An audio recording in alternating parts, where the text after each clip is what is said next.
Bom, bem-vindo ao meu canal. Hoje eu vou fazer um vídeo sobre um tema que já ficou muito em alta e agora ele voltou a estar em evidência por conta da questão dos direitos comunicativos e a repercussão no direito internacional. E eu vou começar aqui, eu vou falar o número do RESP. A base do julgamento ele aconteceu em 2013, embora já tenha 3 anos, ele ainda é muito emblemático, tendo em vista que o Superior Tribunal de Justiça, analisando a questão da exposição de fatos depois de um determinado período que eles já ocorreram, ele trouxe à tona essa discussão. Até que ponto o direito à informação ele deve prevalecer sobre a privacidade e até que ponto fatos históricos realmente relevantes para a formação de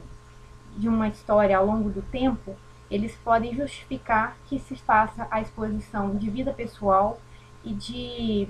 fatos que já se passaram há muitos anos e a pessoa já reconstruiu a sua vida e por conta disso ela ainda está sendo penalizada ao trazer à tona novamente aquele fato. Bom, eu estou falando do RESP 13340097 do Rio de Janeiro.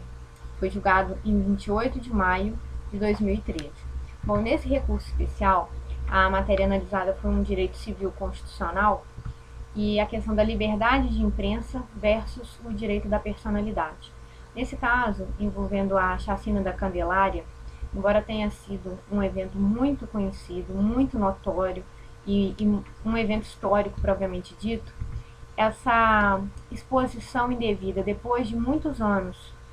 da ocorrência dos fatos que ensejaram a reportagem, elas já não se justificariam, tendo em vista que o objetivo da pena, que é ressocializar o agente, mesmo que tivesse sido aplicada, ela já teria sido concluída e, portanto, não justificaria mais a exposição indevida dos agentes supostamente acusados pela prática do crime. Bom, nesse caso em específico, o agente ele havia sido absolvido das acusações que foram ofertadas contra a sua pessoa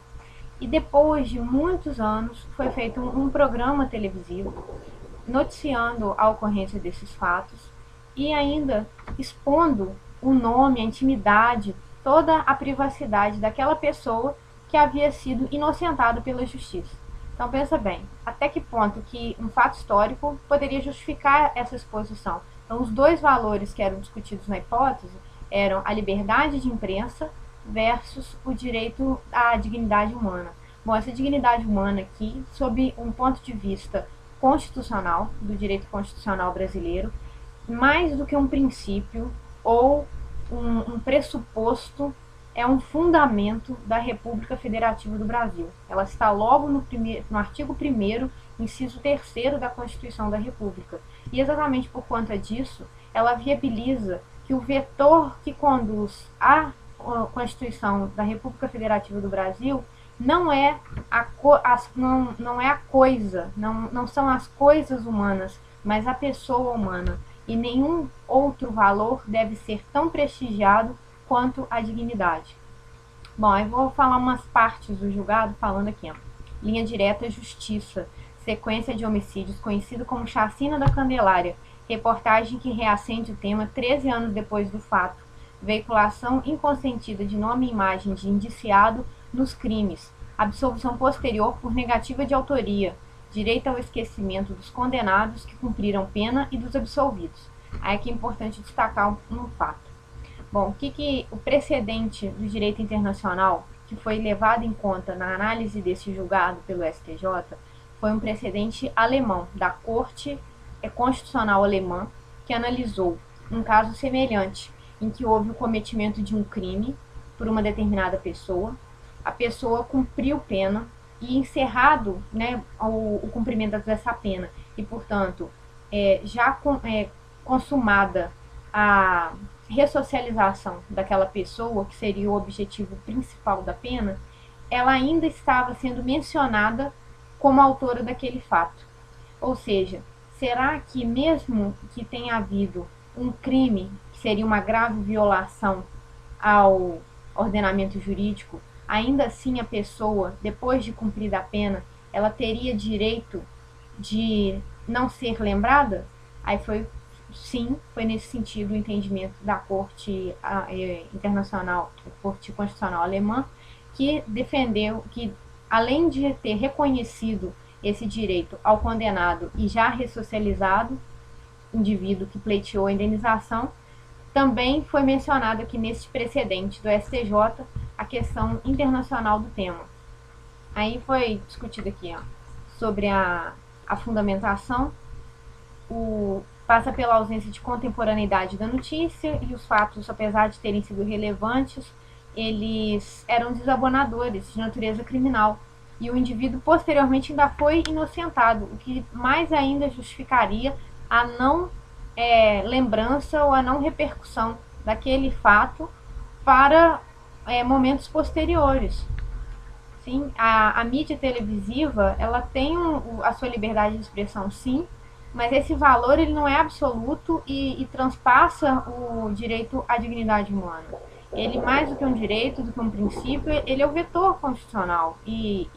como fundamento da Constituição, ele não pode ser desprezado. Bom, há um estreito e indissolúvel vínculo entre liberdade de imprensa e qualquer Estado de direito que se pretenda autoafirmar como democrático. Uma imprensa livre galvaniza contínua e diariamente os pilares da democracia, que, em boa verdade, é projeto para sempre inacabado e que nunca atingirá ápice de otimização, a partir da qual nada terá a agregar. Portanto, nós não podemos também menosprezar o que se já foi conquistado até então, que é a liberdade de imprensa. Mas nós estamos aqui fazendo um balanceamento entre a dignidade da pessoa humana como indivíduo, dos valores quanto ser humano, quanto indivíduo, e também a dupla tutela constitucional à liberdade de imprensa como fator de informação, não é? E a inviolabilidade da vida privada, a intimidade, a honra. Como é que ficam esses valores, da pessoa e da família que estão previstos no artigo 220, parágrafo 1º, artigo 221 e parágrafo 3º e artigo 222, sinalizando um conflito aparente entre esses dois valores bem jurídicos de especialíssima grandeza. Então, nós estamos agora numa era voltada para a proteção da dignidade humana, tendendo a prestigiar este valor em detrimento até mesmo do outro fundamento da República, que a dignidade humana, mas também não desprezando, não excluindo a liberdade de imprensa. Aqui é até mencionada a questão da filosofia kantiana, como ser humano que tem em si um valor que supera o das coisas humanas. Muito interessante também. E é legítimo interesse público que seja dada publicidade à resposta estatal ao fenômeno criminal, mas também é imperioso ressaltar que o interesse público, de conceito fluido, não coincide com o interesse do público, que é guiado, no mais das vezes, o sentimento de execração pública, praceamento da pessoa humana, condenação sumária e vingança continuada. Portanto, não é possível que você, em nome desse interesse público, que na verdade o julgado qualifica como interesse do público, que ele se sobreponha a esse valor maior da dignidade humana. E a assertiva de que uma notícia lícita não se transforma em ilícita com o simples passar do tempo não tem nenhuma base jurídica. Ou seja, apesar de um fato ter ocorrido em um determinado momento e aquela notícia ter sido válida, ter sido lícita para aquele momento, com o passar do tempo, ela pode se tornar uma exposição desnecessária,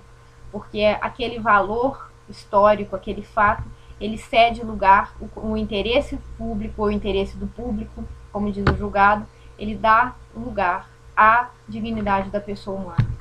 Então esse julgado é muito interessante, cita a questão do precedente lá da corte alemã, que fala sobre essa questão aí do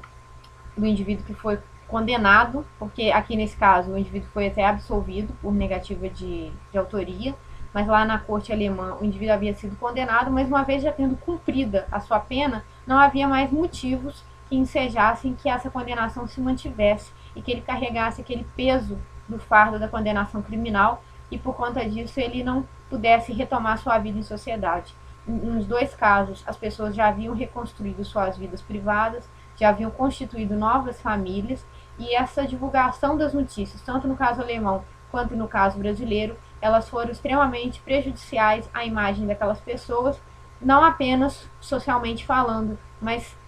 e principalmente no seio familiar, que acho que isso que é talvez o mais importante e o que foi mais destacado no julgado. Aí no caso concreto, a despeito da chacina da Candelária aqui do Brasil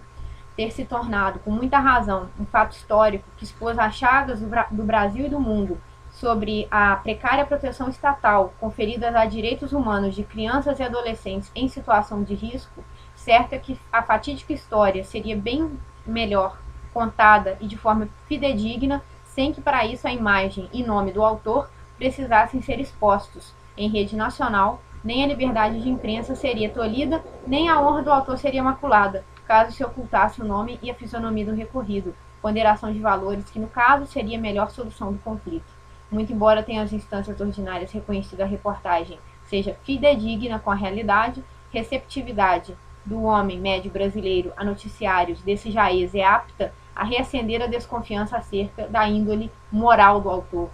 o qual certamente não teve reforçada sua imagem de inocentado, mas assim de indiciado, no caso, permitir nova veiculação do fato, com a indicação precisa do nome e imagem do autor, significaria a permissão de uma segunda ofensa à sua dignidade. Só porque a primeira já ocorrera no passado, uma vez que, como bem reconheceu o acórdão recorrido, além do crime em si, o inquérito policial consubstanciou uma reconhecida vergonha nacional à parte. Então, esse julgado é muito interessante, vou dizer novamente o número, é o RESP 1.334.097, do Rio de Janeiro. Ele foi julgado pelo STJ na quarta turma, e esse julgado ele foi relatado pelos ministros Raul Araújo, Maria Isabel Galotti, Antônio Carlos Ferreira, Marcos Buzzi, votando com o seu ministro relator. Eu recomendo esse tema muito interessante e de interesse sempre contínuo, tendo em vista essa questão não só da